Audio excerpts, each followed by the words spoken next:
Hello friends, ரொம்பவே சிம்பிளான இந்த ப்ளவுஸ் டிசைன். இந்த ப்ளவுஸ் டிசைனுக்கு தேவையான மெட்டீரியல்ஸ் என்னென்ன, எப்படி போட்டிருக்கோம் அப்படின்றத பார்த்துடலாம் வாங்க.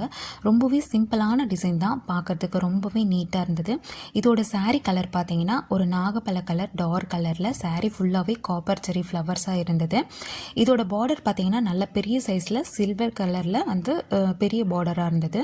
நீங்கள் புதுசாக பிகினர்ஸாக இருக்கீங்க, சிம்பிளான வீடியோஸ் வந்து ஆரி ஒர்க்கு பார்க்கணும் அப்படின்னு நினச்சிங்கன்னா நம்ம சேனலில் நிறையவே சிம்பிளான ஆரி ஒர்க் டிசைன் போட்டுட்ருக்கோம். கண்டிப்பாக நீங்கள் பிகினர்ஸாக இருந்தீங்கன்னா ரொம்பவே யூஸ்ஃபுல்லாக இருக்கும்.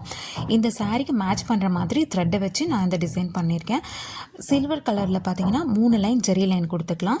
இது முடிச்சதுக்கப்புறம் பார்த்தீங்கன்னா copper bead number 5 mm antique bead வச்சு ஒரு லைன் ஃபுல்லாகவே கவர் பண்ணிக்கலாம். சாரீ ஃபுல்லாகவே ஃப்ளவர்ஸாக இருந்ததுனால ட்ராப் பீடு வச்சு மீடியம் சைஸ் ட்ராப் பீடு வச்சு 1/2 inches கேப் விட்டு நான் ஃப்ளவர் மாதிரி மேக் பண்ணியிருக்கேன்.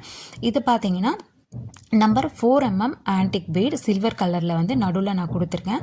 ஜிக்ஸாக் டைப்லேயும் அதே மாதிரி சேம் 5 mmல வந்து antique bead 4 mm silver bead வச்சு ஜிக்ஸாக் டைப்பில் 2 லைன் கொடுத்துருக்கேன். பார்க்குறதுக்கு கொஞ்சம் கான்ட்ராஸ்ட்டாக இருக்கும் அப்படின்றதுனால சேம் கலர் சாரீக்கு மேட்ச் பண்ணுற மாதிரி த்ரெட்டை வச்சு நான் அந்த ஃப்ளவருக்கு நடுவில் பார்த்தீங்கன்னா ஃப்ரெஞ்ச் நாட் கொடுத்துருக்கேன். நீங்கள் பிகினர்ஸாக இருக்கீங்க, ஃப்ரெஞ்ச் நாட் போட முடியல அப்படின்னா நீங்கள் ஸ்டோன் கூட ஒட்டி வச்சுக்கலாம். இந்த சில்க் த்ரெட் பார்த்தீங்கன்னா நான் 6 எடுத்திருக்கேன், டபுளாக 12 மடித்து நான் போட்டிருக்கேன். நீங்கள் பிகினர்ஸாக இருந்தீங்கன்னா கண்டிப்பாக இந்த வீடியோ உங்களுக்கு யூஸ்ஃபுல்லாக இருக்கும். ரொம்ப சிம்பிளான ஒர்க் தான், ரொம்ப நீட்டாக இருந்தது. கண்டிப்பாக இந்த வீடியோ உங்களுக்கு பிடிச்சிருக்கும்னு நினைக்கிறேன், யூஸ்ஃபுல்லாக இருந்திருக்கும்னு நினைக்கிறேன். நீங்கள் சப்ஸ்கிரைப் பண்ணாமல் நம்ம சேனலை பார்த்துட்ருக்கீங்கன்னா சப்ஸ்கிரைப் பண்ணிக்கோங்க. இந்த வீடியோ பிடிச்சிருந்ததுன்னா ஒரு லைக் பண்ணிக்கோங்க.